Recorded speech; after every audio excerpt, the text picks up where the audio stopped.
अस्सलाम वालेकुम। दुरूद शरीफ पढ़।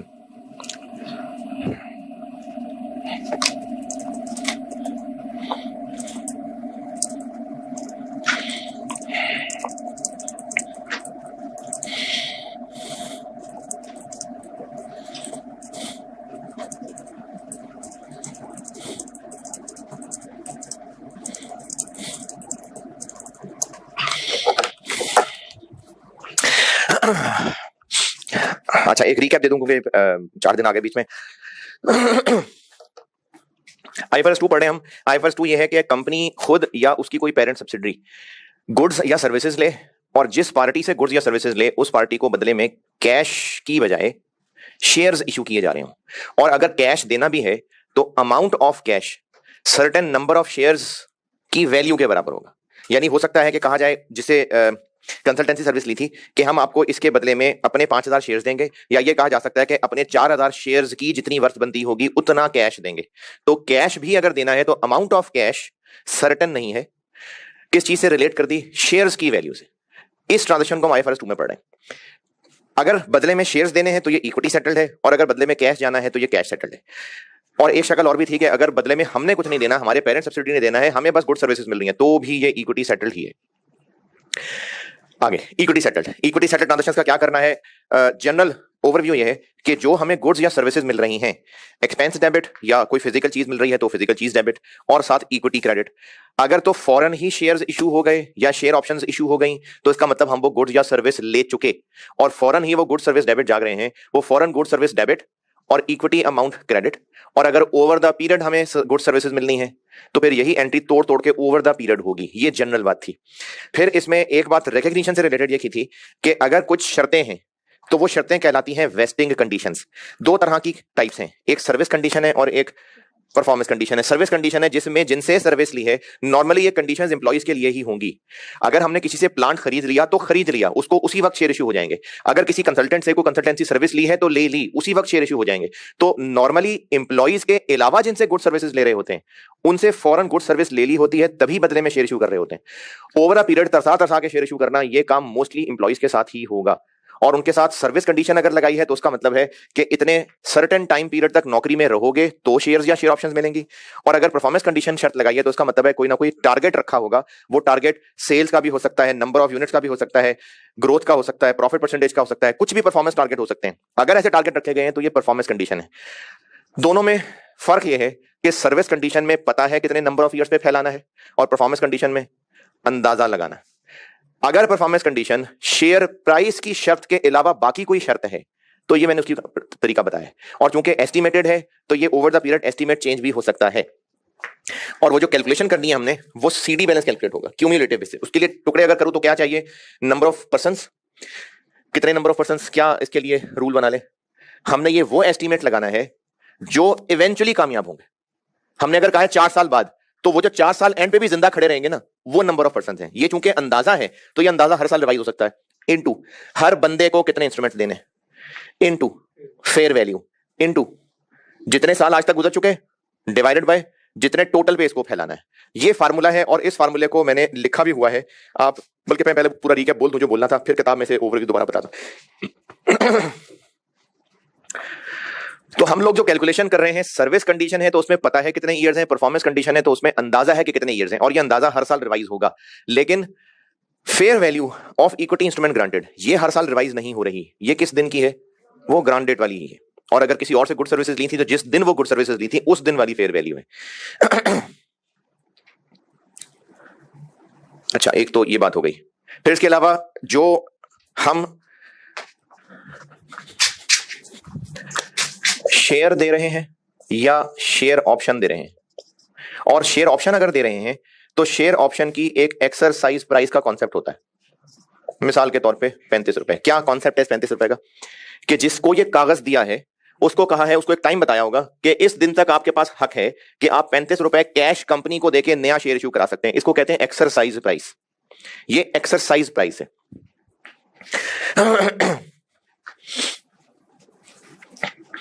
तो कंपनी एम्प्लॉइज को चाहे उनकी सर्विस के बदले, चाहे गुड सर्विसेज जिनसे ले रहे हैं उनको शेयर दे सकते हैं या शेयर ऑप्शन दे सकते हैं। या तो ये और ये इंग्लिश वाला और अभी दे दिया होगा।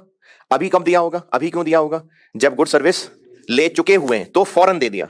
अब अगर फौरन दे दिया तो फिर वह बहस ही नहीं रही कि सर्विस कंडीशन है कि परफॉर्मेंस कंडीशन है, ओवर अ पीरियड। ये तो जितने थे अभी के अभी दे दिए, तो इनकी जो फेयर वैल्यू थी अभी उतने से ये कैपिटल प्रीमियम क्रेडिट या शेयर ऑप्शन नामी अकाउंट क्रेडिट और एक्सपेंस या गुड्स डेबिट। लेकिन अगर अभी ये नहीं दिए, कुछ कंडीशंस के बाद देने हैं, तो फिर अभी ये नहीं दे रहे हैं, एक पर्ची दे रहे हैं जिसको मैंने पर्ची कहा था शायद, या वादा कहा था, पता नहीं। ये पर्ची दे रहे हैं कि हम आपको इतनी कंडीशंस पूरी होने के बाद शेयर्स या शेयर ऑप्शन देंगे। इस पर्ची को भी अभी इस वक्त हमने इक्विटी इंस्ट्रूमेंट ग्रांटेड ही कहना है। अच्छा, ये भी शायद एक तरह की पर्ची ही है, तो इसमें और इसमें फर्क क्या है? अगर ये कागज भी एक वादा है तो इस वादा के पूरे होने में सिर्फ एक रुकावट है, कैश दे दो तो शेयर ले लो। इस पर्ची या इस वादे के साथ कोई और कंडीशन लगी हुई है, वो कंडीशन पूरी होंगी, वो कंडीशन वेस्टिंग कंडीशंस कहलाती हैं, जो कि सर्विस भी हो सकती है, परफॉर्मेंस भी हो सकती है। तो फिर इस पर्ची के बदले, यानी पर्ची फिर वापस ले लेंगे और बदले में शेयर्स या शेयर ऑप्शंस ये दे देंगे। ये किस सूरत में हो रहा होगा? जब गुड सर्विस ले चुके। ये पर्ची अभी क्यों दे रहे होंगे? जब गुड सर्विस हमने लेनी होंगी, यानी कोई वेस्टिंग कंडीशंस होंगी, वो कंडीशंस पूरी होने के बाद ये पर्ची कैंसिल करके उसके बदले ये दिए जाएंगे। इसकी फेयर वैल्यू से क्या मुराद है? मिसाल के तौर पे अगर 60 रुपए का है तो क्या मुराद है इसकी फेयर वैल्यू से? कि ये शेयर मार्केट में कितने का बिकता है। शेयर ऑप्शन की फेयर वैल्यू से क्या मुराद है? 35 रुपए। शेयर ऑप्शन एक कागज का टुकड़ा है, या फिजिकली जो जिस भी शक्ल का होता होगा।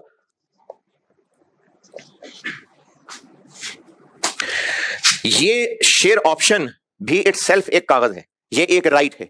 जिसके पास ये ऑप्शन है उसको क्या हक है? इसके ऊपर डेट कोई ना कोई तय हुई होगी, उस दिन पे या उस दिन तक इतना रुपया कैश देकर शेयर इशू करा सकता है कंपनी से डायरेक्ट।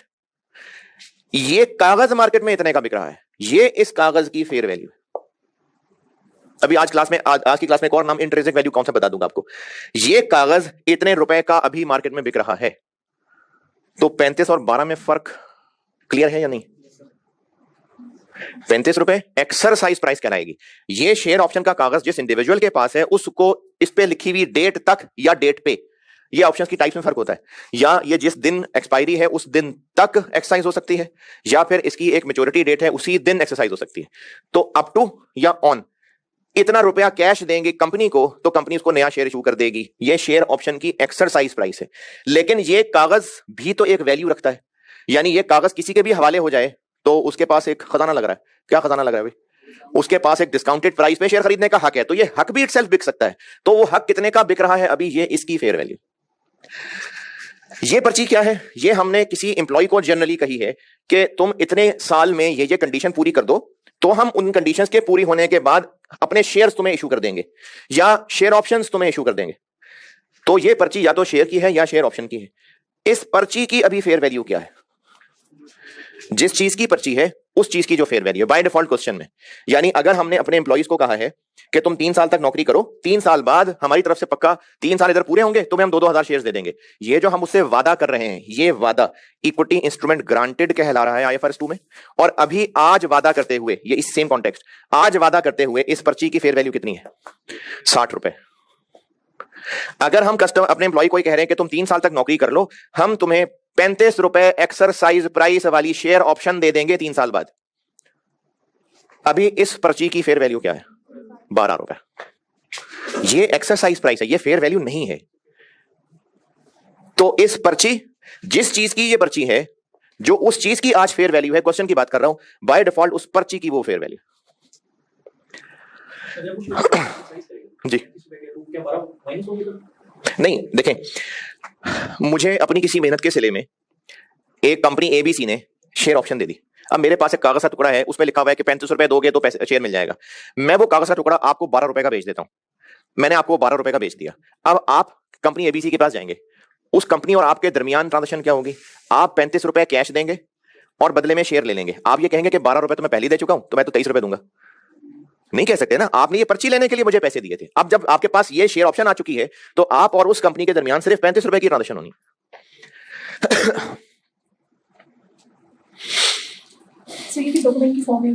इसकी असल शक्ल क्या है पता नहीं, मैंने देखी नहीं कभी। कि ये कागज होता है या बस मैसेज क्या होता है या व्हाट्सएप होता है या कागज होता है तो उसका स्टाम्प पेपर पे होता है, क्या होता है पता नहीं, लेकिन मेरे ख्याल में है ये एक लीगल चीज। तो फिर जो लीगली एक्सेप्टेड शक्लें होती हैं उसी शक्ल में से किसी में होगा, कोई कंपनी के लेटर हेड पे होगा, या क्योंकि लीगल चीज है ये। आपका सवाल मेरे ख्याल में कुछ और था, आप पूछ कुछ और रही थी, मैंने तो बीच में रोक दिया। मैंने फिजिकली नहीं देखा, मैंने देखा नहीं है, लेकिन ख्याल ये है कि चूंकि एक लीगल चीज है, कॉन्ट्रैक्चुअल है ना, कॉन्ट्रैक्ट हो रहा है, तो किसी ऐसे कागज पे होगी जो कोर्ट ऑफ लॉ में साबित हो सकता होगा। अब वो कागज क्या है, लेटर हेड है, क्या है पता नहीं, कोई फिजिकल शक्ल नहीं देखी। हाँ जी, ये इसमें क्योंकि पिछली क्लास के बाद ना कुछ स्टूडेंट्स ने, मुझे लगा था कि इसमें कंफ्यूजन पूछी थी, तो मुझे लगा कि पहले मैं आपको इस पे बात रिकैप दे देता हूँ। इससे रिलेटेड बेटे बताएं कोई भी कंफ्यूजन है तो।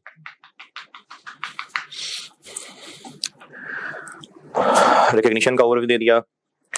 हाँ, हमने मेजरमेंट में ये बात की थी कि इस ट्रांजैक्शन को, यानी चाहे फौरन पूरी की पूरी डेबिट क्रेडिट होनी है, चाहे ओवर द पीरियड होनी है। फौरन पूरी की पूरी डेबिट क्रेडिट कब होनी है?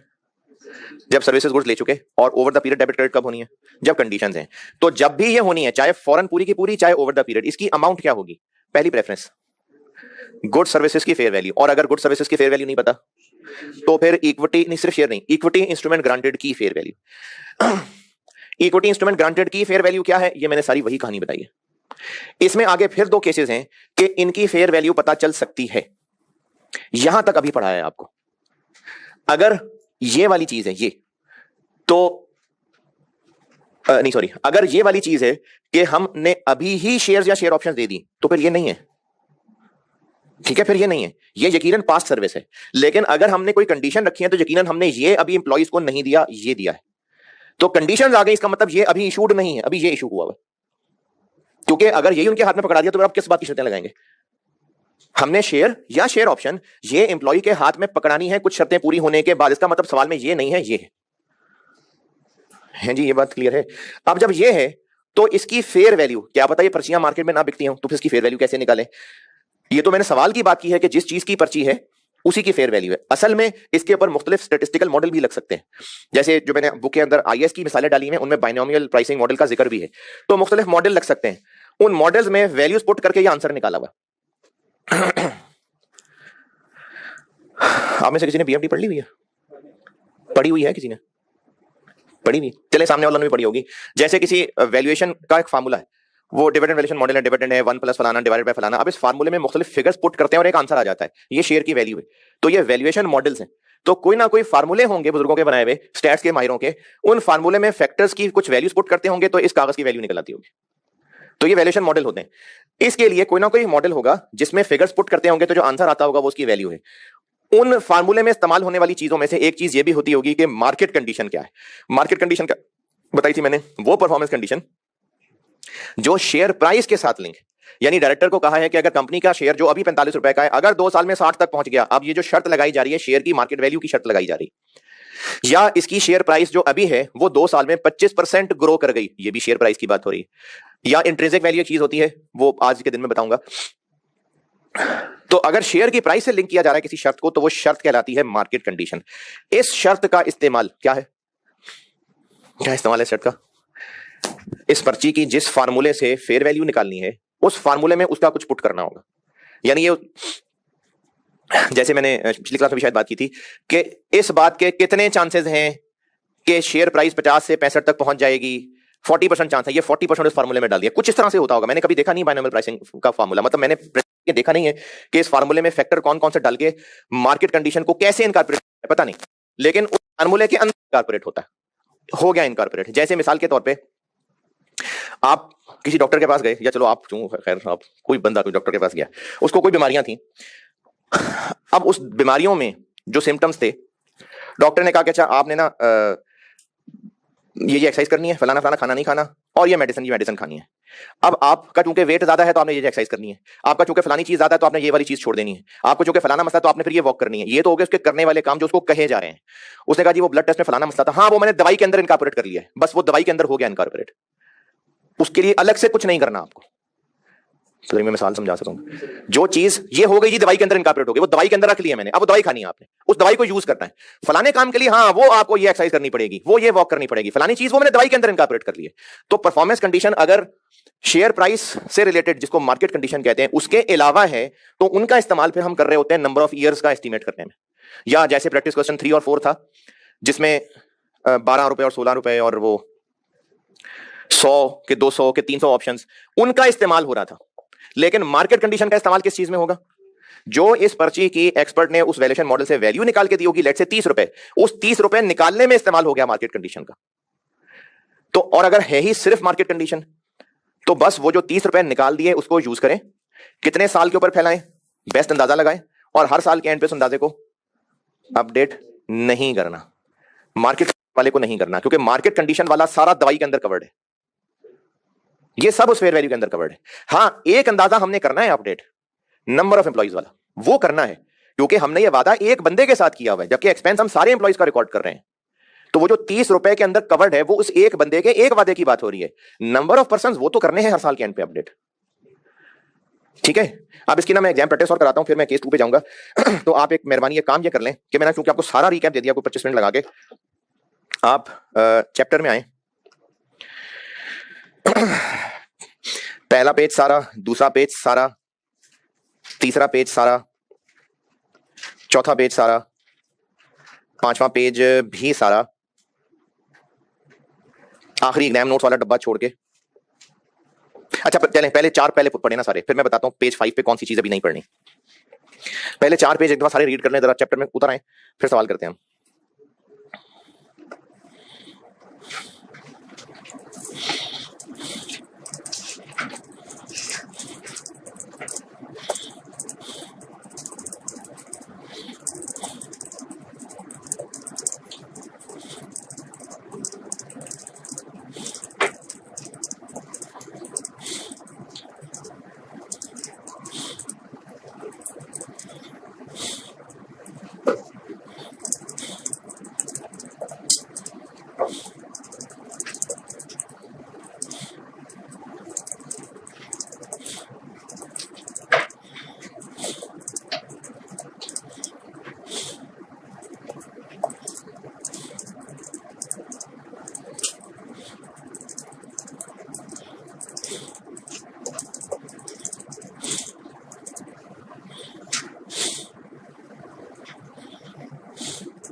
हाँ जी, पढ़ते पढ़ते सो तो नहीं गए?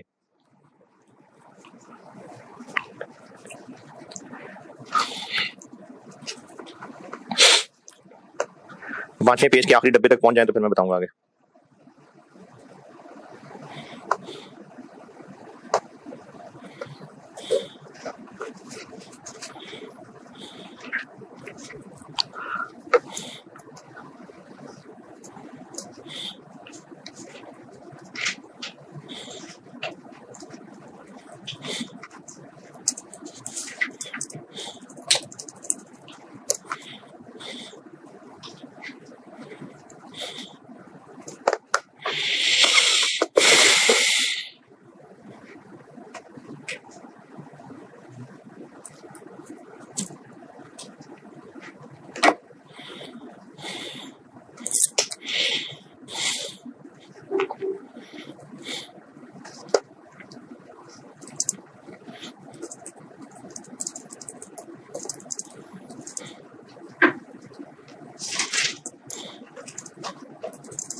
अच्छा, पेज 5 के एंड पे जो एग्जाम नोट्स का डब्बा है उसमें 4 बुलेट पॉइंट्स हैं, जिनमें से मैंने अभी सिर्फ पहला बताया है, नहीं, पहला और चौथा बताया।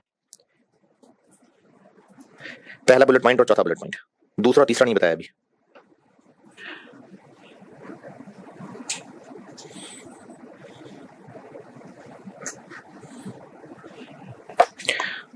और फिर आपने पेज 6 भी सारा पढ़ लेना है, आखिरी पैराग्राफ के अलावा पेज 6 भी सारा पढ़ लें।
हाँ जी, कितना अच्छा लगेगा? कुछ नहीं पूछना इसमें से, कुछ नहीं पूछना।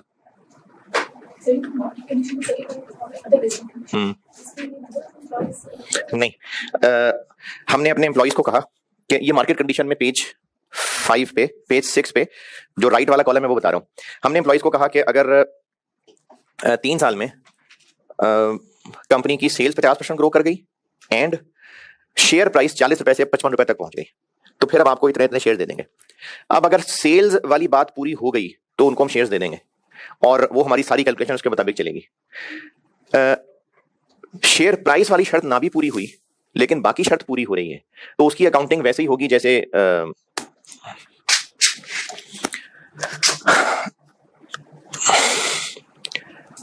नहीं, बल्कि ऐसे नहीं। हमने मार्केट कंडीशन रखी थी कि शेयर की प्राइस 50 रुपए से बढ़ के 65 तक पहुंच जाए। 3 साल का टाइम दिया था और कहा था कि 3 साल तक तुम नौकरी में भी रहो, सर्विस कंडीशन आ गई, और साथ कहा कि शेयर प्राइस भी ग्रो करनी चाहिए। 3 साल तक वो नौकरी में रहा, हमने उसको इवेंचुअली शेयर्स दिए या नहीं दिए, इररिस्पेक्टिव हमने अकाउंटिंग 3 साल पे करनी है क्योंकि शेयर ये जो मार्केट कंडीशन थी ये बात उस पर्ची की फेयर वैल्यू निकालते हुए हो गई इनकॉर्पोरेट। हमने मॉडल लगा के ये वाली मार्केट कंडीशन इसके अंदर कवर कर ली। अगर बहुत कम चांस थे कि यहां तक पहुंचेगी तो ये भी कम आ रही होगी, हम इसके हिसाब से 3 साल पे फैला के एक्सपेंस की अकाउंटिंग कर लेंगे। इवेंचुअली वो कामयाब हुआ, उसको शेयर्स मिले या नहीं मिले, हम एक्सपेंस रिवर्स नहीं करेंगे। मार्केट कंडीशन की बात इसमें कवर हो गई। अब हमने अपनी अकाउंटिंग ओवर द पीरियड फैला के कर ही देनी है, हमें इसके लिए अपडेशन दोबारा नहीं करनी। अगर कल को ये कामयाब नहीं हो पाता, बल्कि ठहरे मैं आपको भी नेक्स्ट सवाल कराऊंगा, उसमें किसी साल में जाके हम सब रिवर्स कर रहे होंगे, सीडी बैलेंस 0 आ रहा होगा, मैं तब ये बात कर देता हूं, अभी मुझे मजा नहीं आज मैंने बात की है, मैं उसको जब 0 करके बताऊंगा ना फिर इसका जवाब देता हूं। इसमें टर्म आ रही होगी नॉन वेस्टिंग कंडीशन, ये नहीं पूछी किसी ने, ये पढ़ी नहीं, non wasting conditions. Non wasting conditions हो सकती हैं जो जिसमें हमारा उस एम्प्लॉय से लेने देने वाला कोई कंडीशन नहीं है। यानी अगर हमने एम्प्लॉय से कहा ना कि तुमने 3 साल तक सर्विस देनी है और तुम्हारी मेहनत की वजह से सेल्स ग्रो करनी चाहिए, तो ये एम्प्लॉय के करने वाला काम है, एम्प्लॉय से सर्विस लेनी है, तो हम तुम्हें इतने इतने शेयर्स देंगे, और अगर इन 3 साल में वो ट्रंप प्रेसिडेंट बन गया तो चलो इतने भी शेयर्स और दे देंगे। अब ये भी एक कंडीशन है लेकिन इस कंडीशन का एम्प्लॉय से लेने वाली सर्विस से कोई ताल्लुक नहीं है, ये नॉन वेस्टिंग कंडीशन है और इसका इस्तेमाल भी मार्केट कंडीशन की तरह सिर्फ इस पर की फेयर वैल्यू निकालने में होगा। नॉन वेस्टिंग कंडीशन वो है जिसमें एम्प्लॉय से कोई लेने देने वाला का काम नहीं है, यानी ट्रंप प्रेसिडेंट बन गया तो उसमें एम्प्लॉय का क्या काम है, तो ये नॉन वेस्टिंग कंडीशन है और इसका इस्तेमाल भी ये मार्केट कंडीशन की तरह का इस्तेमाल है कि ये 20 रुपए निकालने में ये बात कंसिडर होगी कि कितने चांसेस हैं कि वो बनेगा, तो इसका भी मार्केट कंडीशन जैसा ट्रीटमेंट है। अच्छा, पेज 6 के एंड पे लास्ट पैराग्राफ, ये समझना फिर हम प्रैक्टिस में चलते हैं। पेज 6 के एंड पे लास्ट वाला पैराग्राफ समझा रहा हूं। ईयर 1 में सीडी बैलेंस निकला, जैसे पहले किया था सवाल 300, तो एक्सपेंस बन गया 300। ईयर 2 में हमें लगा, वैसे तो 4 दिन पुरानी बात है लेकिन चलें शायद जरा सी बात याद में आ जाए। ईयर 1 गुजरा तो वो एवरेज प्रॉफिट वाली कंडीशन पूरी नहीं हुई, हमें लगता था अच्छा शायद दूसरे साल में पूरी हो जाएगी, 15% प्रॉफिट ग्रो करना था, नहीं कर सका, कोई बात नहीं, अगले साल ग्रो कर जाएगा। दूसरे साल जाके हमें लगा कि नहीं अब हमसे ना हो पाएगा। क्यों 0? हमें लग रहा है एम्प्लॉइज ने नहीं होना कामयाब, तो अब हमारा एस्टीमेट हो गया बस 0, क्योंकि एंड तक होना ही नहीं किसी ने कामयाब, तो 0 तो हमें इस सारे के एक्सपेंस को रिवर्स करना पड़ा क्योंकि अपडेट जो करना था। ये मैं परफॉर्मेंस कंडीशन की बात कर रहा हूं, मिसाल दे रहा हूं कि हमने एक सवाल किया था जिसमें था कि अगर 3 साल तक एवरेज प्रॉफिट 15% से ऊपर हुआ तो 3 साल बाद, या अगर पहले ही साल में पता नहीं 18 से ऊपर हुआ तो फिर पहले साल बाद, या अगर 2 साल में 15 से ऊपर, कुछ इस तरह की शर्तें। तो पहला साल अच्छा गुजरा और हमें उम्मीद है कि एम्प्लॉइज कामयाब हो जाएंगे, इस पे सीधी कैलकुलेट हो गया। दूसरा साल अच्छा नहीं गुजरा और अब हमें लग रहा है कि नहीं अब ये एम्प्लॉय से टारगेट पूरा नहीं हो पाएगा, तो इवेंचुअली कितने लोग कामयाब होंगे?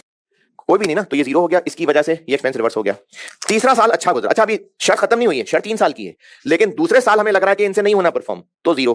अब जब तीसरे साल पे आए तो अब उन लोगों ने परफॉर्मेंस वापस दोबारा अच्छी कर ली और फिर हमें लगता है कि ये बात यहां तक चली जानी है, तो एक्सपेंस आ गया 430। यानी परफॉर्मेंस कंडीशन के होते हुए हम लोग जब हर ईयर एंड पे अपडेशन कर रहे होते हैं तो बीच में ऐसा हो सकता है ना कि सारा एक्सपेंस रिवर्स करना पड़ जाए, है ना? क्यों? क्योंकि अब हमें वो कंडीशन पूरी नजर नहीं आती आ रही। मार्केट कंडीशन के साथ ऐसा नहीं है, अगर हमें लग रहा हो ना मार्केट कंडीशन पूरी नहीं हो सकेगी, उसको इधर 0 नहीं करते, क्योंकि मार्केट कंडीशन पूरी होगी नहीं होगी ये बात हमने ऑलरेडी इस बहुत थोड़ी सी फिगर में कर ली हुई है कंसिडर। अगर सिर्फ मार्केट कंडीशन हुई, सिर्फ मार्केट कंडीशन, तो फिर हम लोग इधर जीरो नहीं करते। बेशक हमें लग भी रहा है ना कि आखिर में लोगों ने कामयाब नहीं होना है, नौकरी तो मौजूद रहेंगे लेकिन नहीं कामयाब होंगे, हम इसको जीरो नहीं करते अगर ओनली मार्केट कंडीशन है तो। ये मैंने लिखा हुआ था कि अगर मार्केट कंडीशन के अलावा बाकी कंडीशन है तो जैसे पढ़ा था वैसे चलाएं। तो इसी एक साल में परफॉर्मेंस कंडीशन अपडेट करने की वजह से जीरो हो सकती है, लेकिन अगर सिर्फ मार्केट कंडीशन है तो उसको जीरो नहीं करना होता।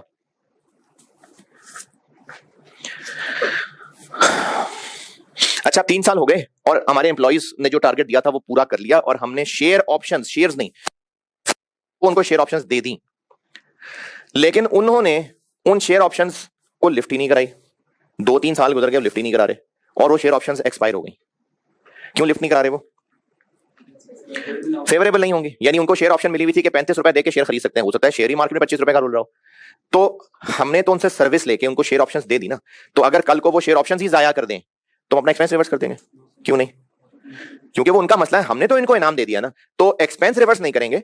हाँ, अब जब शेयर ऑप्शंस ही एक्सपायर हो गई तो हमने तो शेयर ऑप्शंस का एक अकाउंट नाम बना के क्रेडिट किया हुआ है और वो एक्सपायर हो गई तो उसको फिर डेबिट करके रिटेन अर्निंग में ट्रांसफर कर देंगे, एक्सपेंस नहीं रिवर्स करेंगे। एक्सपेंस क्यों नहीं रिवर्स करेंगे? क्योंकि हम सर्विस ले चुके हैं और हमने उसका इनाम दे दिया, अब वो इनाम उन्होंने फेंक दिया, वो उनका मसला है, हम एक्सपेंस रिवर्स नहीं कर देंगे। ये पेज 6 के आखिरी पैराग्राफ का मतलब है।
हाँ जी,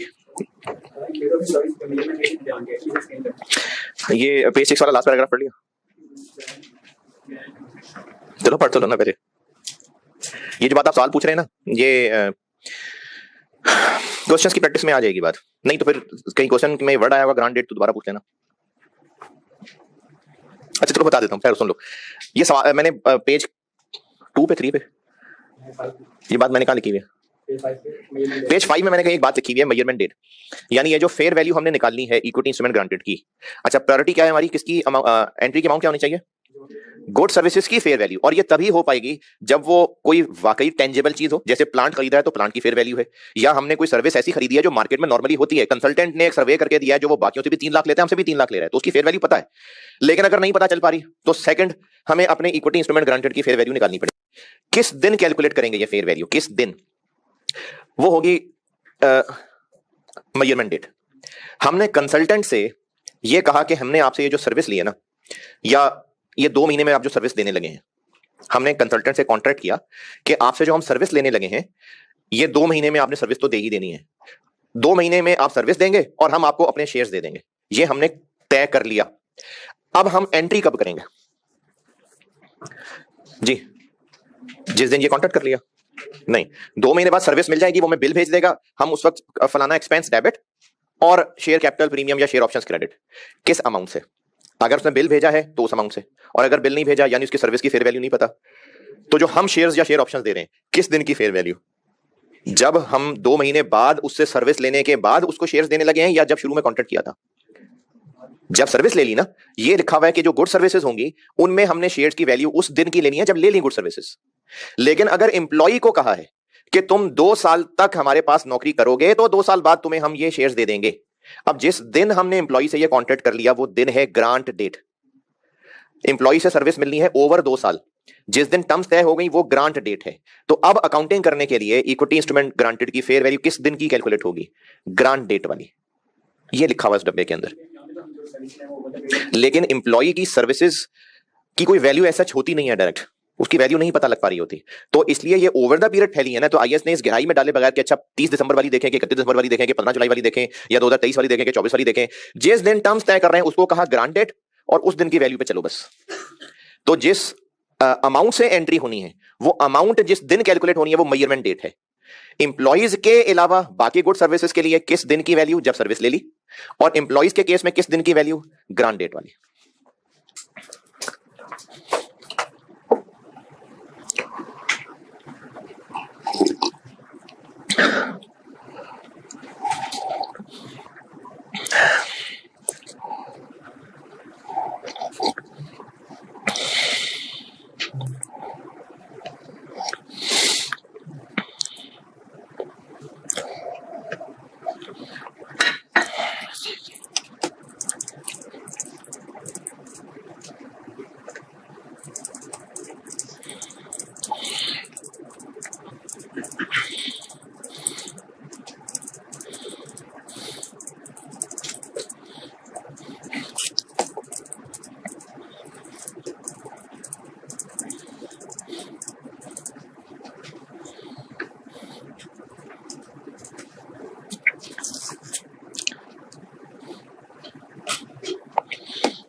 हाँ जी, चलूं आगे।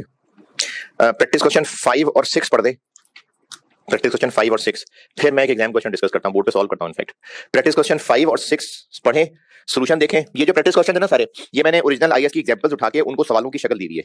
प्रैक्टिस क्वेश्चन 5 और 6 पढ़ के जबानी देख लें सॉल्यूशन। एक मैं आपको पास पेपर का सवाल बोर्ड पे कर देता हूं।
जी, अब देखिए, अगर अगर पढ़ लिया है तो क्वेश्चन नंबर 6 में छठे साल जाके बात गई है, लेकिन एक्सपेंस फिर भी हमने 5 साल पे फैलाया है। हमने कोई अपडेशन नहीं करनी होती। उन लोगों को छठे साल जाके शेयर इशू हुए हैं, लेकिन हमने एक्सपेंस फिर भी 5 साल में पूरा किया है। तो अगर सिर्फ मार्केट कंडीशन हो तो हमने जो पहले दिन वैल्यू ले ली और जो पीरियड सोच लिया उसको पूरा करेंगे, उसमें से कोई एडजस्टमेंट, उसमें कोई एस्टिमेट चेंज नहीं करना। चलें, अब आप ऐसा करें कि पास्ट पेपर्स वाले पोर्शन में जून 22 पे आए। जून 22, ये मेरी बुक में क्वेश्चन नंबर 9 है। पिजन लिमिटेड पढ़ ले, मैं करता हूं बोर्ड पे।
जी पढ़ लिया तो मैं करूं। अच्छा, इस सवाल में ना असल में ये मल्टीपल आईएएस वाले सवाल होते हैं जिनमें या तो हर पॉइंट की अलग अलग डिस्कशन कही होती है, बस 3-4 पॉइंट होंगे, वो 3-4 अलग अलग आईएएस होंगे और नीचे कहा होगा डिस्कस करते हैं ऊपर वाली बातों को, या 3-4 पॉइंट्स होंगे और कहा होगा एक्सट्रैक्ट्स ऑफ एसओएफपी और एसओसीआई बना दें। इन 2 तरह के सवालों को मैंने चैप्टर वाइज तोड़ लिया हुआ है, लेकिन कुछ सवाल ऐसे हैं जो मैं सेशन एंड पे करवा सकूंगा, जिसमें लिखा होगा कि ये एसओएफपी है, ये फॉलोइंग मसले हैं, इन मसलों को ठीक करके एसओएफपी दोबारा बना दें, या फिर टोटल एसेट्स की फिगर ये है, टोटल प्रॉफिट की फिगर ये है, टोटल लायबिलिटीज की फिगर ये है अभी ड्राफ्ट फाइनेंशियल स्टेटमेंट्स में। फॉलोइंग मसले हैं, इन मसलों को दूर करके ये total assets, total profit, total liability दोबारा बता दें। इनको मैं नहीं तोड़ सका क्योंकि इनमें वो कंबाइंड इफेक्ट ही जाना है, वो मैंने फिर चैप्टर बुक के आखिर में बना के डाला हुआ है। तो ये मैंने आपको जो चैप्टर में क्वेश्चन तोड़ के दिए मैंने, जैसे ये 5 नंबर का पार्ट है, तो ये पार्ट 5 नंबर का था। असल में सवाल शायद 20, 22, 25 नंबर का था, जिसमें मुख्तलिफ आईएस थे। रिक्वायरमेंट सबकी फाइनली ग्रैंड एक एंड पे थी कि एसओएफपी और एसओसीआई के एक्सट्रैक्ट्स बना दें। और किस साल के? 2021, इंक्लूडिंग कंपैरेटिव फिगर्स। अब इस में जो इसका रिलेशन बनता था उसमें तो मामला शुरू ही 2021 में हुआ है, तो उसका तो कंपैरेटिव कुछ नहीं है। लेकिन इस सवाल में जो बाकी चीजें थी ना, उनका था 20 में। तो इस सवाल में कंपैरेटिव का मसला नहीं है, इसमें सिर्फ 2021 की एसओएफपी और एसओसीआई के एक्सट्रैक्ट्स बनाने हैं। कैसे पता चल रहा है इस टॉपिक का सवाल है? शेयर बेस्ड स्कीम है, इसे क्लियरली पता चल जाया करेगा। इक्विटी सेटल्ड है, ये कैसे पता चल रहा है? क्योंकि शेयर इशू करने कैश की बात नहीं हो रही, तो ये equity settled share based payment transaction है, एम्प्लॉइज हैं और सर्विस कंडीशन है या नहीं है? है, तो वो तो लिखा हुआ है, वो सारे एम्प्लॉइज जो 5 साल पूरे कर चुके थे उनको ये दे रहे हैं। तो फिर अगले 5 साल ना ना, अगले 3 साल।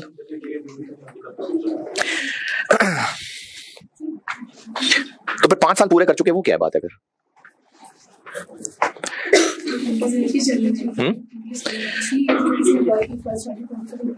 तो फिर वो 5, हाँ। जब हम एम्प्लॉइज शेयर स्कीम को एम्प्लॉइज को दे रहे हैं तो अपने एम्प्लॉइज को या गली से पकड़ पकड़ के भी लोग लाएंगे, तो एक एलिजिबिलिटी क्राइटेरिया हुआ ना कि अपने एम्प्लॉइज, तो हम अपने सारे एम्प्लॉइज की बजाय एक क्लास के लिए भी कह सकते हैं। तो वो एलिजिबिलिटी क्राइटेरिया था कि 5 साल पुराने हैं उनके लिए ये ऑफर है, तो ये उन लोगों के लिए ऑफर है, ये सिर्फ क्लासिफाई करने के लिए था कि कौन से एम्प्लॉइज। तो ये सिर्फ वो लोगों की बात हो रही है जो 5-5 साल पूरे कर चुके हैं। इस 5 साल वाली बात का हमारी सवाल की कैलकुलेशन से कोई ताल्लुक नहीं। यानी ऐसे ही है कि ये कहा होता कि ये स्कीम सिर्फ जो फैसलाबाद में प्लांट है ये सिर्फ उन लोगों के लिए है, तो इसका कैलकुलेशन से कोई ताल्लुक नहीं था। तो ये 5 साल का सवाल में कुछ नहीं करना। अच्छा, अब हमने कैलकुलेशन करनी है और पहला ही साल है 2021 का, तो 2021 के लिए करनी है कैलकुलेशन। कितना वेस्टिंग पीरियड है? अच्छा, ये ना सवाल बड़ा मजे का था, छोटा सा है और छोटा सा ट्रिकी सा क्वेश्चन है। चूंकि इस तरह का पहले कभी आया नहीं था तो बच्चे इस पे ना बड़े अजीब अजीब कंफ्यूज हुए थे। इस तरह का सवाल पहले कभी आया नहीं था, छोटा सा ट्रिकी सा पॉइंट है लेकिन मजे का है जी। वेस्टिंग पीरियड कितना है? 3 साल है।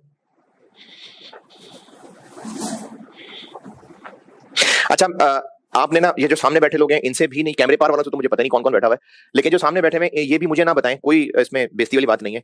आप सिर्फ अपने आप के लिए सोल्यूशन नहीं देखना, जो आपको समझ आ रहा है आप जल्दी से कैलकुलेशन करके चेक करें। सोल्यूशन नहीं देखना, मैं कहता हूं बोर्ड पे। पहले आप ना अपने हिसाब से, सिर्फ मैं जानना चाह रहा हूं कि इस अंग्रेजी से आप क्या इंटरप्रेट करते हैं। ये जो रिकॉर्डिंग वाले ना ये भी शाबाश, अपने तौर पे इसकी कैलकुलेशन करके देखें कि 2021 वो जो हमारे साल के एंड पे सीडी बैलेंस निकालते हैं ना पहले, आप वो कैलकुलेशन करके चेक करें बस सिर्फ, फिर मैं करता हूं।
जी, एफर्ट्स डन। इस सवाल में 3 अलग अलग रिवॉर्ड्स हैं, एक नहीं है, 3 अलग अलग है। हमने एम्प्लॉय को कहा, चलें एक एम्प्लॉय के सामने रख के बात करता हूं। हमने एक एम्प्लॉय को कहा कि अगर तुमने 2021 गुजारा तो 2021 के एंड पे तुम्हें 1000 शेयर दे देंगे, 2022 गुजारा तो 22 के एंड पे 1000 शेयर और दे देंगे, 2023 भी गुजार लिया तो 23 के एंड पे 1000 और दे देंगे। अब ये 3 अलग अलग वादे हैं। पहले वादे का वेस्टिंग पीरियड जस्ट पहला साल है, दूसरे वादे का वेस्टिंग पीरियड 2 साल है। क्योंकि 2022 के एंड पे अगर वो रहा तो 21 भी रहेगा ना, ये थोड़ी कि अभी चला जाएगा फिर 22 में 31 को शाम को आएगा हम कहेंगे ये लो 1000 शेयर और ले लो। और वो जो 23 के एंड पे उसको 1000 देने, उसका वेस्टिंग पीरियड 3 साल है। क्योंकि उसको कहा है कि अगर वो एम्प्लॉयमेंट में रहा तो हर ईयर एंड पे उसको 1000 शेयर्स दे दिया करेंगे। अब ये 3 अलग अलग वादे हैं। अगर 22 में छोड़ के चला गया तो 21 वाला वापस ले लेंगे उससे, 23 में छोड़ के चला गया तो 21-22 वाले वापस ले लेंगे उससे। तो ये 3 अलग अलग वादे हैं, इसलिए ये 3 सवाल हैं। 2021 वाले वादे का अलग सवाल है, 22 वाले का अलग सवाल है, 23 वाले का अलग सवाल है। ये 3 अलग अलग सवाल है। ये सवाल की वर्डिंग से बात समझ आई या नहीं? और अब मेरे बताने के बाद स्टिल कोई सवाल है तो बोले। ये 3 अलग अलग सवाल हैं, तो इसको सॉल्व करते हुए भी ना, वर्किंग 1 2021 वाला रिवॉर्ड, 2021 वाला रिवॉर्ड कह लें, स्कीम कह लें, इन तीनों को अलग अलग सॉल्व करना पड़ेगा। 2021 के एंड पे, और हम 21 के एंड पे खड़े हैं, 21 के एंड पे जितने लोग मौजूद थे उनको ये दे दिए, या आगे कोई और शर्त लगाइए, तो ये 21 वाले रिवॉर्ड 21 में हो गए सेटल। कितने लोग 21 के एंड पे मौजूद हैं? हर बंदे को 1000 शेयर्स। और एम्प्लॉइज वाला जो भी ये वादा होता है, इस पे हमें किस दिन की फेयर वैल्यू लेनी होती है? ग्रांट डेट की। तो उस दिन इसकी क्या फेयर वैल्यू थी? अच्छा अब देखें, हमने पर्ची किस चीज की दी है? शेयर की, के शेयर ऑप्शंस की? अभी हम इनको पर्ची दे रहे हैं ना कि साल 2 साल 3 साल बाद तुम्हें शेयर्स दे देंगे, तो शेयर्स की पर्ची दे रहे हैं कि शेयर ऑप्शंस की? शेयर है ना, ये पर्ची तीसरी वाली चीज है पर्ची। तो इस पर्ची की फेयर वैल्यू कितनी होगी? जो शेयर की फेयर वैल्यू होगी। तो हमने ग्रांट डेट इस सवाल में 1 जनवरी 21 रखी है, तो 1 जनवरी 21 वाले दिन शेयर की फेयर वैल्यू कितनी? 200। तो हमारी सारी कैलकुलेशन में 240 ही इस्तेमाल होगा। ओके, तो 2021 वाला सवाल सॉल्व करते हुए 240, और 21 का सवाल 21 में ही सॉल्व, तो इसमें कोई 1/3 या 2/3 की जरूरत नहीं है।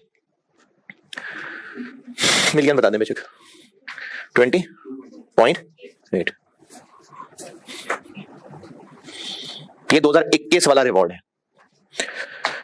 2022 वाला रिवॉर्ड, इस रिवॉर्ड के लिए सर्विस कंडीशन क्या है? 2 साल की नौकरी, और उन 2 में से अभी 1 साल गुजरा है। अच्छा, अब हमने जब क्लोजिंग बैलेंस कैलकुलेट करना है तो नंबर ऑफ एम्प्लॉइज लेने के लिए क्या रूल है, ध्यान में क्या रखना है? वो एम्प्लॉइज जो उस आखिरी दिन मौजूद होंगे। तो हमारा क्या अंदाजा है 2 साल के एंड पे कितने लोग मौजूद होंगे? 2021 में 5 छोड़ गए और 2022 में 4 और छोड़ जाएंगे, तो 91 होंगे। और अभी हम उन 2 में से पहले साल की अकाउंटिंग कर रहे हैं, अमाउंट वही 240 ही आएगी जी, 10.92। ये 2022 वाले रिवॉर्ड का सीडी है, ये हमने सीडी कैलकुलेट किया। 2023 वाले रिवॉर्ड का, 2023 वाले रिवॉर्ड के लिए वेस्टिंग पीरियड कितना है? 3 साल। यानी वो जो 23 के एंड पे शेयर्स देने हैं, 21, 22, 23, 3 साल शर्त है उसके लिए। तो हम अभी 21 के एंड पे खड़े सीडी कैलकुलेट कर रहे हैं, और अब हम नंबर ऑफ एम्प्लॉइज क्या रखें? जो हमारा बेस्ट एस्टिमेट है कि 23 के एंड पे कितने होंगे। तो 5 गए, 4 और छोड़ जाएंगे, और 3 और छोड़ जाएंगे, कितने रह जाएंगे? 88। और हम अभी इस वक्त 3 में से पहले साल की काउंटिंग कर रहे हैं। ये मैंने 21 की फाइनेंशियल स्टेटमेंट्स और 22 की फाइनेंशियल स्टेटमेंट्स और 23 की फाइनेंशियल स्टेटमेंट्स बनाई हैं। ये सारा काम 21 के एंड पे ही हो रहा है। 3 अलग अलग सवाल हैं ये जी। 7.04।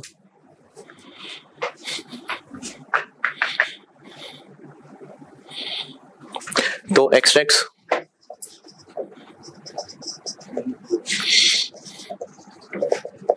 और 2021 2020 तो इस सवाल में खाली है, इस सवाल में नहीं है 2020, वो बाकी आईएएस के लिए था।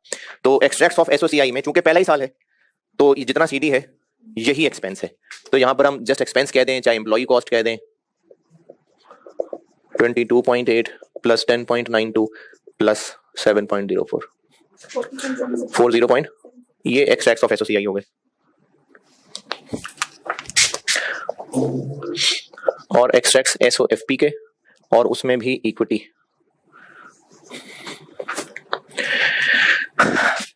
ये शेयर इशू हो गए, ये कैपिटल प्रीमियम बन जाएगा।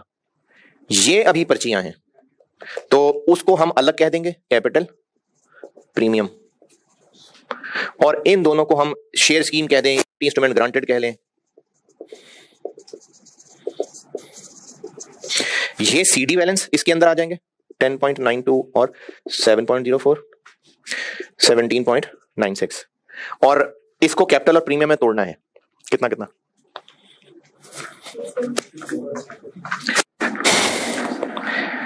जी, पार वैल्यू को कैपिटल में, बाकी प्रीमियम में। तो पार वैल्यू के लिए 95,000 इंटू 50, ये 95,000 और into 50 fair value, face value sorry जी 4.75, और बाकी प्रीमियम यानी 95,000 इंटू 190 या 22.8 मिलियन माइनस 4.75 जी 18.05 ये।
जी कैलकुलेशन में बताएं, कोई परेशानी?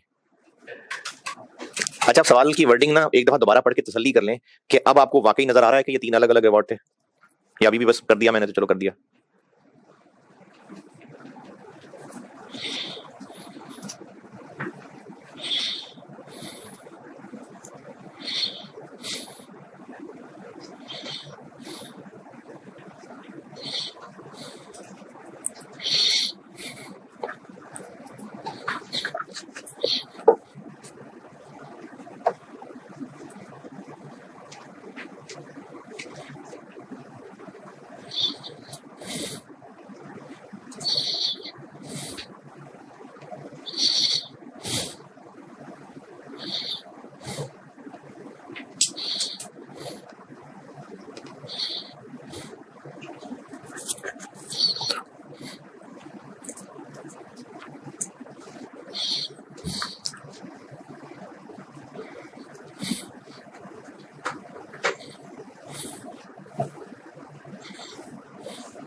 अच्छा, एक ना 5 मिनट का सवाल है जबानी जबानी, ताकि वो लपेट के वो भी पास पेपर की प्रैक्टिस में आ जाए। छोटा सा सवाल है, पहले आपने उसको सिर्फ कैलकुलेटर पे जबानी सीडी, आपने सिंपली सीडी बैलेंस निकालना है बस, और सवाल में कहा हुआ है कि जो आपने निकाला है उसको डिस्कस कर दें।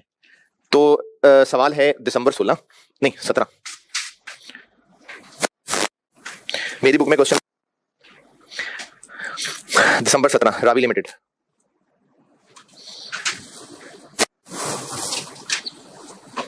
मिल गया। 1 जुलाई 16 को हम ऑफर कर रहे हैं और 30 जून 17, यानी पहला ही साल। तो पहले ही साल के एंड पे खड़े होकर सिंपली आपने सीडी बैलेंस कैलकुलेट करना है, और सवाल की रिक्वायरमेंट है कि जो सीडी बैलेंस कैलकुलेट किया वो अंग्रेजी में बता दें कि अच्छा, सीडी बैलेंस कैलकुलेट करने के लिए हम क्या क्या ले रहे होते हैं? नंबर ऑफ एम्प्लॉइज, हर बंदे को कितने देने हैं, फेयर वैल्यू, 4 चीजें ले रहे होते हैं ना। तो सीडी बैलेंस कैलकुलेट करना है और एग्जामिनर को बताना है कि ये आपने ये वाली 4 चीजें क्यों ली हैं। ये आप पहले कैलकुलेट कर दें और फिर सोल्यूशन पढ़ लें। आपने 2017 30 जून पे खड़े होकर ईयर 1 का जस्ट सीडी बैलेंस कैलकुलेट करना है पहले खुद, और फिर सोल्यूशन पढ़।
जी पॉइंट पूछना है इसमें। हमने एम्प्लॉइज को दो कंडीशंस कही हैं। पहली कंडीशन क्या है कि 5 साल सर्विस में रहेगा, और सर्विस में रह के क्या करेगा?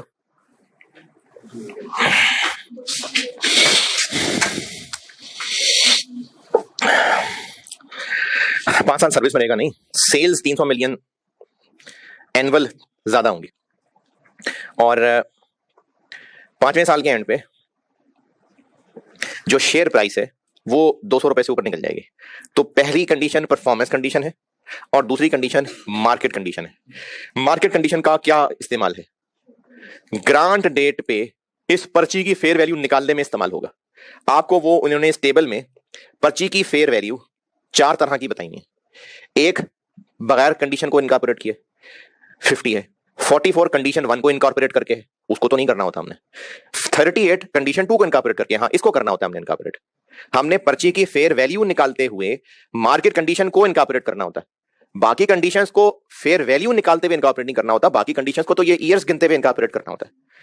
तो हमें इस ग्रांट डेट की फेयर वैल्यू 50, 44, 38 और 36 में से 38 चाहिए।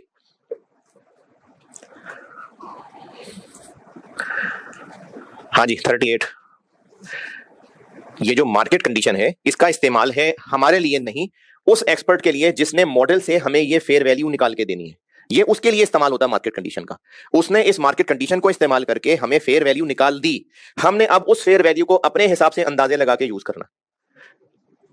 तो जो उसने हमें फेयर वैल्यू निकाल के दी है वो कौन सी कंडीशन को इनकॉर्पोरेट करके निकाल के देनी है उसने? मार्केट कंडीशन, वो 38 है।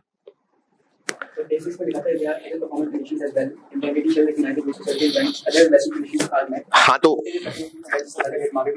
जी मार्केट कंडीशन इसके अंदर इनकॉर्पोरेट हो गई। अब हमने बाकी जो अपना काम है कि 5 साल तक सेल्स चलनी है, तो वो हम 1/5 वो वहां इस्तेमाल होंगी चीजें। देखें इस सवाल में उस एम्प्लॉय को हमने परफॉर्मेंस कंडीशन दी है कि सेल्स 300 मिलियन एवरेज से ज्यादा हो और शेयर प्राइस इतनी हो जाए। तो ये जो शेयर प्राइस वाली बात है सिर्फ इसका इस्तेमाल इसके अंदर हुआ और बस इसको भूल जाए और बाकी को देख के सवाल सॉल्व करना। यही लिखा हुआ मैंने। लगा था कि वो कहना ये जा रहा है कि अगर तो मार्केट कंडीशन भी है और बाकी कंडीशन भी है, सिर्फ मार्केट कंडीशन देखना है, मार्केट कंडीशन तो नहीं। मार्केट कंडीशन को तो ऊपर वाले पॉइंट में बता दिया कैसे देखना है, बाकी सवाल सॉल्व करने के लिए अदर को देखना है। मार्केट कंडीशन का इस्तेमाल यह है कि फेयर वैल्यू पे इनकॉर्पोरेट कर लिया। अब वो आखिरकार पूरी हुई या नहीं हुई इससे हमें फर्क नहीं पड़ता, हमने फेयर वैल्यू निकालते हुए मार्केट कंडीशन को इनकॉर्पोरेट कर लिया। बाकी सवाल फिर बाकी कंडीशंस को सामने रख के करना है।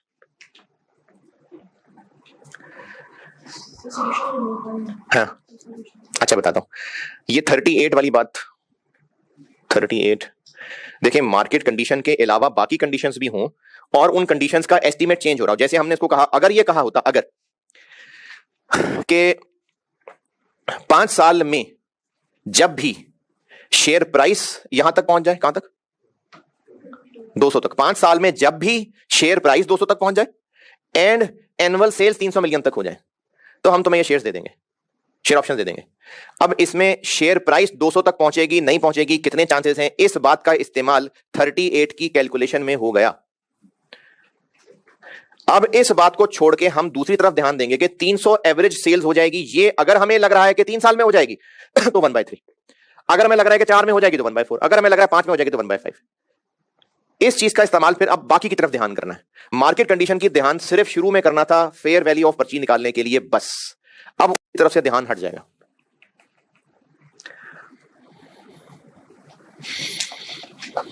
हाँ जी 38 वाली बात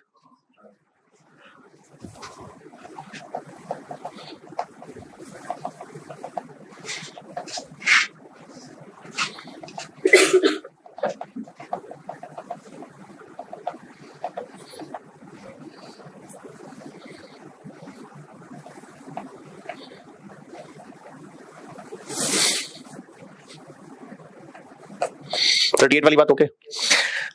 अब ये सवाल के अंदर ये जो 0.123 दिए हैं, इसमें 0.1 का मतलब है कि जब 2017 एंड हो गया तो हमने 2017 में सेल्स की हैं 210 मिलियन, और हमें उम्मीद है कि इस सेल्स ने हर साल कितना ग्रो करते जाना है, 20%।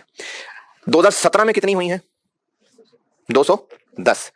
अब हमने ये अंदाजा लगाना होता है कि ये परफॉर्मेंस पूरी होगी कि नहीं होगी। जैसे प्रैक्टिस क्वेश्चन 3-4 के अंदर प्रॉफिट की एवरेज सवाल वाले ने खुद कैलकुलेट करके दी हुई थी कि ईयर 1 में प्रॉफिट इतने % ग्रो किया, ईयर 2 में इतने % ग्रो किया यानी एवरेज इतना आया, ईयर 3 में इतना ग्रो किया यानी एवरेज इतना आया। ये सवाल वाले ने खुद कैलकुलेशन कर दी थी। अब हमें खुद चेक करना पड़ेगा कि 2017 के एंड पे खड़े होके हमें क्या लग रहा है कि परफॉर्मेंस कंडीशन पूरी होगी कि नहीं होगी। हम क्यों एस्टिमेट कर पाए, 0.1 दिए होने की वजह से। अगर 0.1 ना दिया होता और सवाल वाला ये कह देता कि कंपनी को लगता है कि हाँ ये हो जाएगी कंडीशन पूरी, तो बस बात खत्म। लेकिन उसने 0.1 लिख के हमें कह दिया चेक करने के लिए। 2017 की कितनी सेल्स हुई, 2018 में कितनी होंगी, इससे 20% ज्यादा 2, 2019 में कितनी होंगी, इससे 20% ज्यादा 3, 2020 में कितनी होंगी, इससे 20% ज्यादा 360, 2021 में कितनी होंगी, इससे 20% ज्यादा 1.5 डिवाइडेड बाय 5 3.1.2। तो अभी 17 के एंड पे खड़े होके हमारा बेस्ट एस्टीमेट हमें क्या बता रहा है कि कंडीशन पूरी हो जाएगी, इसलिए ये लोग कामयाब हो जाएंगे और हम फिर कैलकुलेशन करेंगे। अगर मैं लग रहा होता नहीं कामयाब होंगे तो ये हम अंदाजा लगा रहे हैं, तो हमें लग रहा है कामयाब हो जाएंगे, सब ठीक है। इनटू 1/5 एम्प्लॉइज कितने, जो हमारा बेस्ट अंदाजा है कि 5 साल के एंड तक मौजूद होंगे, तो वो कितना है हमारा अंदाजा, 15% हमें उम्मीद है कि लोग छोड़ जाएंगे। तो टोटल लोग हैं 500, 15% छोड़ जाएंगे तो 4, यहां पर 425 आएगा। हर बंदे को कितनी देनी है ऑप्शंस, यहां 1000 आएगा, ये 38 आएगा, ये 1/5 आएगा।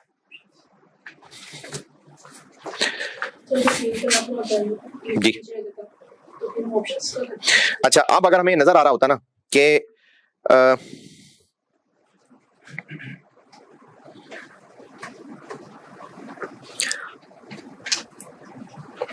अच्छा ये ना हम 1-2 पांच पेपर्स और कर देना, ये जरा परफॉर्मेंस कंडीशन और पक्की हो जाए, फिर देता हूं उसका जवाब है। मैं वो सोच रहा हूं ब्रेक के बारे में भी एक बात है, ये मैं सवाल पूरा करके आपको बताने लगा।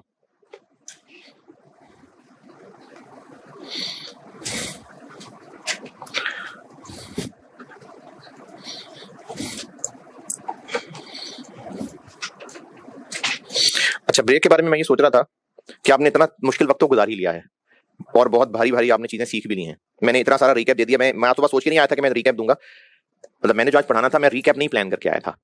तो लेकिन मुझे फील हुआ कि अच्छा 4 दिन हो गए हैं, आप लोग इतवार को सुबह सॉर्ट के आए हैं, तो मुझे रिकैप देना चाहिए, तो मुझे उसमें टाइम लग गया ज्यादा। अब मैंने ये सोचा है कि मॉडिफिकेशन एक चीज पढ़ानी है, वो चूंकि एक थोड़ी टेक्निकल चीज है और ये 5 लोग भी गायब हैं।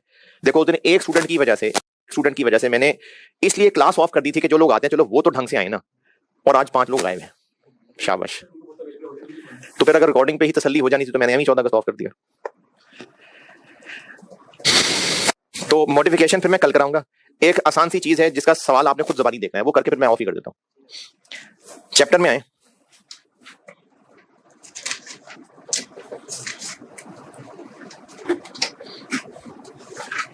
पेज नंबर 6 तक हम पूरा कर चुके हैं, पेज 6 तक हम पूरा कर चुके हैं।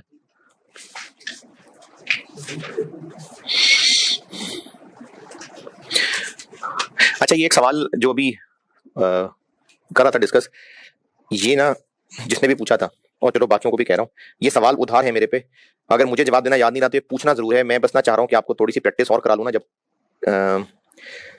नोटिफिकेशन अगर मैंने परसों ना इस पे जवाब दिया, यानी मैं 2000 परसों अगर जवाब ना दिया तो ये सवाल दोबारा पूछ लेना कि अगर ये पूरा होता नजर ना आ रहा होता तो फिर क्या करते। तो ये परसों तक अगर मैंने जवाब ना दिया तो पूछ लीजिएगा। पेज 6 के एंड तक हम पढ़ चुके। पेज 7 पे आए। पेज 7 ये है, अच्छा रीकैप का एक रीकैप। हमने एंट्री या तो फॉरन करनी होगी या ओवर द पीरियड करनी होगी। एंट्री की अमाउंट प्रेफरेबली क्या होगी, जो गुड सर्विसेज ली हैं उनकी फेयर वैल्यू। एम्प्लॉइज के केस में उसका चांस बहुत कम है। अगर नहीं पता तो अगला लेवल, जो इक्विटी इंस्ट्रूमेंट ग्रांटेड ले रहे हैं उसकी फेयर वैल्यू। ये मैंने हेडिंग दे दी थी पेज नंबर 4 के दरमियान में, 5 के दरमियान में, कि अब हम लोग मेजरमेंट की डिटेल डिस्कशन करने लगे हैं पेज 5 के मिड में। और केस 1 लिखा था मैंने, नहीं सॉरी, ये जो हेडिंग दी हुई है मैंने पेज 5 के मिड में, जिसके साथ ब्रैकेट में कहा हुआ है कि अब हम डिटेल डिस्कशन कर रहे हैं मेजरमेंट में, हेडिंग क्या दी हुई है कि मैं अब यहां वो डिस्कशन करने लगा हूं जहां पर हम लोग अमाउंट कैसे निकाल रहे हैं, गुड सर्विसेज की फेयर वैल्यू से है, गुड सर्विसेज की फेयर वैल्यू नहीं, इक्विटी इंस्ट्रूमेंट ग्रांटेड की फेयर वैल्यू। अच्छा ये ना IFRS 2 कंसोलिडेशन और फाइनेंशियल इंस्ट्रूमेंट्स, ये IAS बड़े मुश्किल से लिखे हुए हैं। ये मैंने ना मतलब ये 2-3 चैप्टर्स मुझे पसंद है कि बहुत मेहनत करके मैंने कुछ चीज बना के दी है, तो ये जितने आपको मैंने चैप्टर में नोट्स लिखे हैं ये मैंने फनकारियां लगाई हुई हैं, IAS में इस तरह से क्लैरिटी के साथ नहीं लिखी हुई हैं चीजें, तो ये मैंने हेडिंग्स बना के नोट्स इस तरह से बनाए हैं, तारीफ करा था अपनी। तो ये पेज 5 के मिड में ये जो हेडिंग बनाई हुई है मैंने, transactions measured at fair value of equity instrument granted, अब इस पे डिटेल डिस्कशन हो रही है। किस पे डिटेल डिस्कशन हो रही है कि अमाउंट हमें गुड सर्विसेज की नहीं पता, तो फिर इक्विटी इंस्ट्रूमेंट ग्रांटेड की अमाउंट से काम चलाना पड़ेगा। उसको मैंने 2 केसेस में बांटा हुआ है। केस 1 ये बनाया था कि हमें इनकी फेयर वैल्यू पता चल रही है, चाहे मार्केट वैल्यू से पता चल जाए, चाहे हमें कोई कंसल्टेंट फार्मूला लगा के दे दे, शेयर ऑप्शंस और उनकी पर्ची, और उस पर्ची की फेयर वैल्यू पता चल पा रही है क्योंकि शेयर ऑप्शन की फेयर वैल्यू पता चल पा रही है, या तो मार्केट में ट्रेड हो रहे हैं, और अगर मार्केट में ट्रेड नहीं हो रहे तो फार्मूले से कंसल्टेंट हमें निकाल के दे रहा है। इसको मैंने केस 1 कहा था। अब आए पेज 7 पे, केस 2 ये है, और ये भी मैं आपको हिंट बताता हूं जो मैंने लिखा नहीं है लेकिन लिख लेना। केस 2 ये है कि हमें फेयर वैल्यू नहीं पता चल पा रही। किसकी फेयर वैल्यू नहीं पता चल पा रही? इक्विटी इंस्ट्रूमेंट ग्रांटेड की। और ये जो ओवर द पीरियड एंट्री करने वाली बात है, ये होती ही तब है जब शेयर और शेयर ऑप्शन अभी नहीं दिए होते, तभी ओवर द पीरियड होता है ना, यानी अभी पर्चियों पे काम चल रहा होता है, तो हमें इनफैक्ट पर्ची की फेयर वैल्यू नहीं पता चल पा रही। ये केस 2 है, और ये सिर्फ तब होगा अगर पर्ची शेयर्स की नहीं, शेयर ऑप्शन की पर्ची दी हुई है, तभी होगा। क्योंकि अगर शेयर्स की पर्ची दी हुई है तो शेयर्स की फेयर वैल्यू पता चल रही होती है, शेयर ऑप्शंस की फेयर वैल्यू निकलने में मुश्किल हो सकती है। तो केस 2 है कि इंस्ट्रूमेंट ग्रांटेड की फेयर वैल्यू नहीं पता चल पा रही।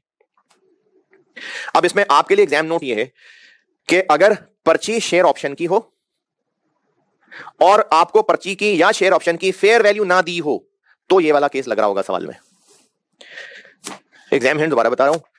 अच्छा, एग्जाम हिंट से पहले जो मैं बात कर रहा हूं केस 2, ये बात समझ आई कि नहीं? अब एग्जाम हिंट ये बता रहा हूं कि सवाल, यानी सवाल वाला आपको नाम लेके नहीं कहेगा इंट्रिंसिक वैल्यू मेथड लगाना है, ये आपने खुद पहचानना है। और उसके लिए एग्जाम हिंट ये बता रहा हूं कि पर्ची हो, शेयर ऑप्शन की हो, और शेयर ऑप्शन की या पर्ची की फेयर वैल्यू ना दी हो। और शेयर ऑप्शन की फेयर वैल्यू होती है उसकी एक्सरसाइज प्राइस है, नहीं, वो जो मैंने क्लास के शुरू में कहा था 35 रुपए और 12 रुपए, तो 12 रुपए फेयर वैल्यू होती है, 35 रुपए नहीं फेयर वैल्यू होती।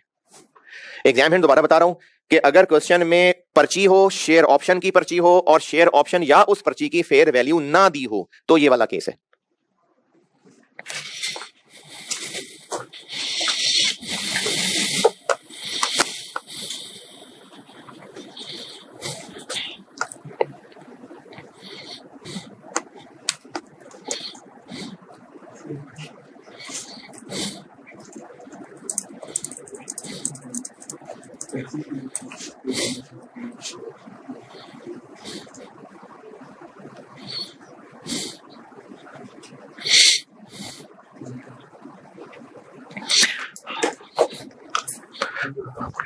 हाँ जी, ये बात लिख लिया हिंट जो मैंने कहा। एक्सरसाइज प्राइस है 35 रुपए और फेयर वैल्यू ऑफ ऑप्शन है 12 रुपए। ये रिकैप देते हुए बात की थी। ये नहीं, ये हमारे काम की चीज। लेकिन अगर ये नहीं गिवन तो फिर ये वाला केस है। तो फिर यहां पर ना IAS ने एक रास्ता बताया है कि अच्छा, अगर एक्सपर्ट आपको फेयर वैल्यू नहीं निकाल के दे पा रहा तो फिर आप सोचें कि ये पर्ची कितने की बिक सकती होगी। अब वो सोचना कैसे है, कोई इस पर्ची को क्यों खरीदेगा? जैसे मैंने शुरू में मिसाल दी थी कि मुझे एक ऑप्शन मिली है और 12 रुपए की बेच देता हूं, आप मुझे क्यों देंगे 12 रुपए? हाँ, आप ये सोचेंगे अच्छा मुझे इस पर्ची खरीदने का अभी इस वक्त फायदा क्या है? इस वक्त फायदा यह है कि मुझे ये पर्ची 35 रुपए पे शेयर खरीदने का हक दे रही है, वो शेयर जो मार्केट में 47 रुपए का है, तो आपकी नजर में इस पर्ची की 12 रुपए वैल्यू है। शेयर ऑप्शन की एक्सरसाइज प्राइस है 35 रुपए। इसका मतलब है जिसके पास भी ये ऑप्शन होगी उसके पास राइट है कि वो कंपनी को 35 रुपए देके नया शेयर ले सकता है। वो शेयर मार्केट में अभी इस वक्त 47 रुपए का है, 47। तो इस ऑप्शन होल्डर को क्या फौरी फायदा नजर आ रहा है? 12 रुपए का जो उसको डिस्काउंट मिलेगा ना, ये उस पर्ची की वैल्यू है। आइडियली स्पीकिंग इसको कहते हैं intrinsic value. Intrinsic value, share option की इंट्रिंसिक वैल्यू के उसके अंदर क्या वैल्यू छुपी हुई है कि जितना डिस्काउंट फायदा नजर आ रहा है इस ऑप्शन होल्डर को, उसको उस ऑप्शन की इंट्रिंसिक वैल्यू कहते हैं। और ये 12 रुपए के लिए फार्मूला क्या बन गया?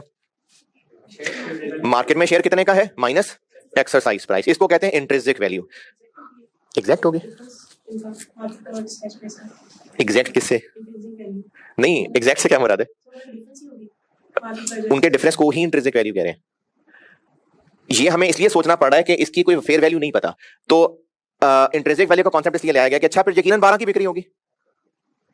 देखें, अगर एक चीज की मार्केट में वैल्यू लग रही है, अच्छा अभी इस वक्त अगर शेयर 47 का है और ये शेयर ऑप्शन मार्केट में 35 एक्सरसाइज प्राइस वाली शेयर ऑप्शन मार्केट में, ये ऑप्शन इटसेल्फ मार्केट में 25 रुपए की बिक रही है। दोबारा सुने, शेयर मार्केट में 47 का है, उस शेयर को खरीदने की ऑप्शन 35 रुपए की है, फौरी फायदा कितना नजर आ रहा है? 12। फिर भी ये ऑप्शन मार्केट में 25 रुपए की बिक रही है, तो क्यों? हाँ, क्योंकि फ्यूचर में शेयर और महंगा होने की उम्मीद है। अभी थोड़ी ऑप्शन एक्सरसाइज होने लगी है, ऑप्शन एक्सरसाइज होनी है 2 साल बाद, तो लोगों को उम्मीद है कि शेयर ने और महंगा हो जाना है, इस उम्मीद पे ये ऑप्शन महंगी बिक रही होगी। तो इसलिए प्रायोरिटी है आईएएस की कि अगर फेयर वैल्यू पता चल पाए तो उस पर अकाउंटिंग करना। अगर फेयर वैल्यू नहीं पता चल पा रही तो कम से कम ये पर्ची कितने की बिक रही होगी? 12 रुपए की। नहीं समझ आ रही बात? आ गई है? 25 की क्यों बिक रही होती? तो प्रेफरेबली फेयर वैल्यू होनी चाहिए थी, नहीं तो काम चलाऊ इंट्रिंसिक वैल्यू है। और चूंकि ये काम चलाऊ है और ये अभी के हालात के मुताबिक है, अभी के हालात के मुताबिक 25 रुपए कब होती? वो भी अभी होती, लेकिन 25 क्यों होती? फ्यूचर एक्सपेक्टेशंस को सोच के। 12 रुपए भी अभी है, 25 भी अभी है, 25 फ्यूचर को सोच के होती, 12 फ्यूचर को बगैर सोचे। इसलिए हम 12 रुपए यूज करेंगे, 25 होती तो 25 यूज करते, नहीं गिवन तो केस 2 इंट्रिंसिक वैल्यू, हम 12 रुपए से सारी अकाउंटिंग करेंगे। लेकिन पहले पढ़ी अकाउंटिंग और इसमें अब सिर्फ वाहिद फर्क यह आएगा कि चूंकि ये फ्यूचर को सोच के नहीं निकली हुई, तो हर ईयर एंड पे इसको अपडेट करना है। पहले हम लोग कैलकुलेशन करते हुए इसको अपडेट कर रहे थे? नहीं, ये पहले ही उस पर्ची की वैल्यू फ्यूचर के हालात को सोच के निकली हुई थी, इसको अपडेट नहीं करना था। लेकिन केस 2 में फर्क ये पड़ेगा, सारी कैलकुलेशंस वही हैं, सब कुछ वही है, सिर्फ करना क्या है कि चूंकि अब हम इंट्रिंसिक वैल्यू यूज कर रहे हैं तो उसको हर ईयर एंड पे अपडेट करते जाना। यानी तरीका वही है, सीडी बैलेंस निकलेगा हर साल के एंड पे, सीडी बीडी सीडी का डिफरेंस आएगा, तरीका वही है। लेकिन हमने अब हर सीडी निकालते हुए पहले तो नंबर ऑफ एम्प्लॉइज और ईयर अपडेट कर रहे होते थे, अब इंट्रिंसिक वैल्यू को भी अपडेट करना है। और अगर करते करते किसी साल ये 0 हो गई तो टेक्निकली पिछला सारा रिवर्स हो रहा होगा ना। ये मैंने भी कुछ देर पहले भी बताई थी बात। तो पॉइंट 1 और 2 पढ़ लें, बाकी नहीं पढ़ना अभी, बाकी आपको मैंने कैंसिलेशन के साथ पढ़ाना है। सॉरी, पॉइंट 1 2 पढ़ लें, चौथा अभी नहीं सिखाया। पेज 7 पे केस 2 पॉइंट 1 2 3 पढ़ लें, चौथा अभी नहीं सिखाया।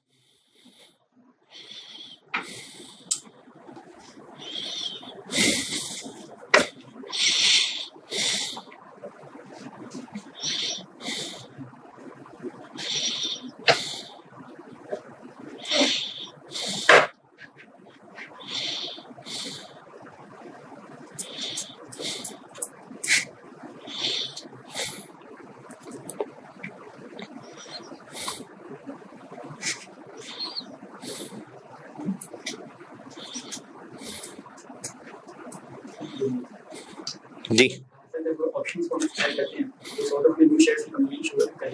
जी, जब कंपनी शेयर, जब ऑप्शन एक्सरसाइज हो रही होती है, ऑप्शन जब एक्सरसाइज हो रही होगी तो हमने अपनी बुक्स में पहले शेयर ऑप्शंस किसी अमाउंट पे क्रेडिट करके रखी हुई है। अब जब ये ऑप्शन एक्सरसाइज होगी तो एंट्री क्या होगी?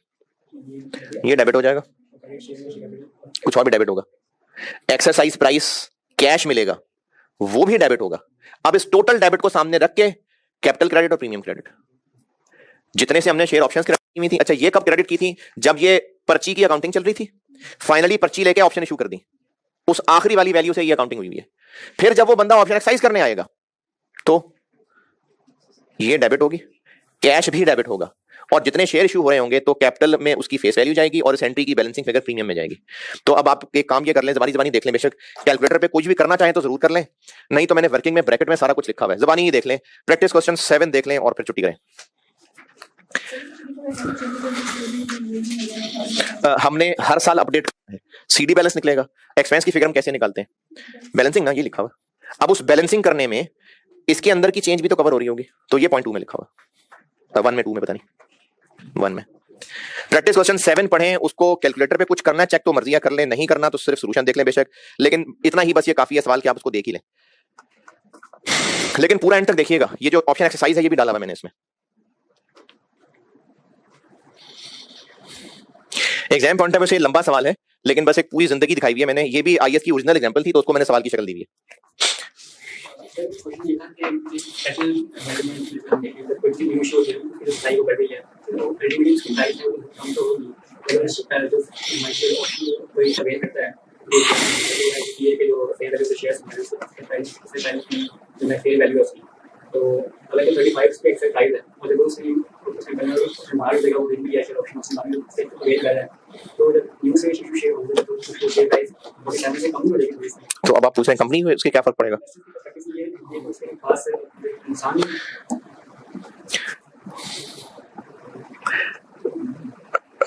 अच्छा, एक एम ही एक नॉलेज के लिए सवाल है, अगर बेकार लगे तो इग्नोर कर देना, कि इन्वेस्टर ने किसी से पैसे देके पर्ची खरीदी और उसको लगा कि इस पर्ची के एक वर्थ है कि मुझे 12 रुपए का फायदा होगा, और उसने शेयर्स जाके कंपनी को 35 रुपए दिए और शेयर खरीद लिया।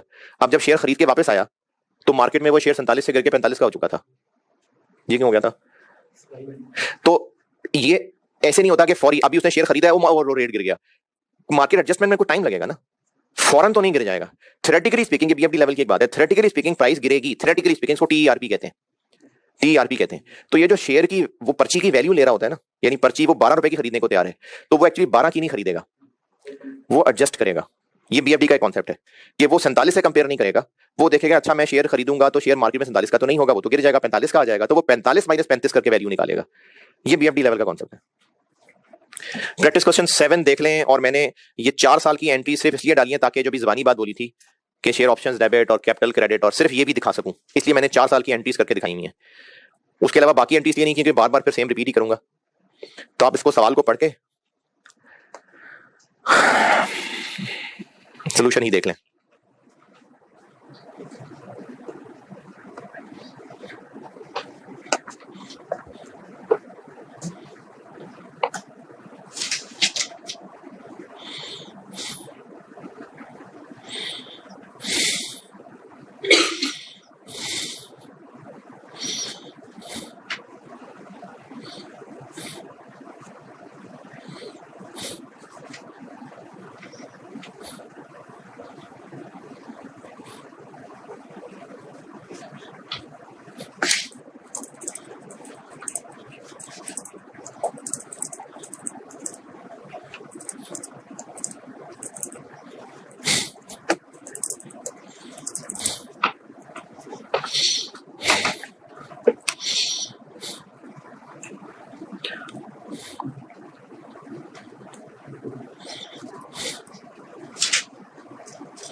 मोबाइलों पे लगे इसका मतलब देख लिया सवाल, देख लिया सवाल, देख लिया, कुछ नहीं पूछना।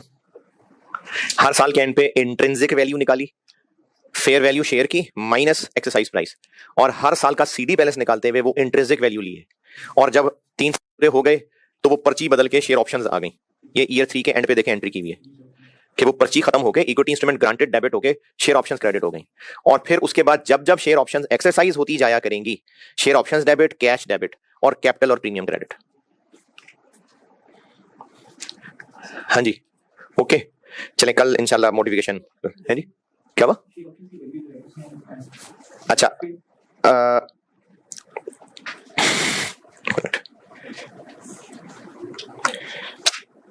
डिस्कशन प्रैक्टिस जी, बताएं।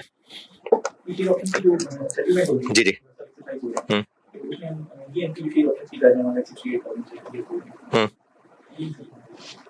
ओके, ये 168 कैसे आ रहा है?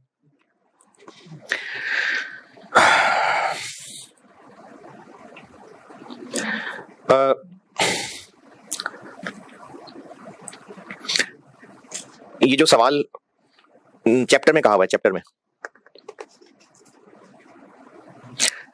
में पॉइंट नंबर 2, पेज 7, चैप्टर में पॉइंट 2, नहीं सॉरी, पॉइंट 1 दोबारा देखें।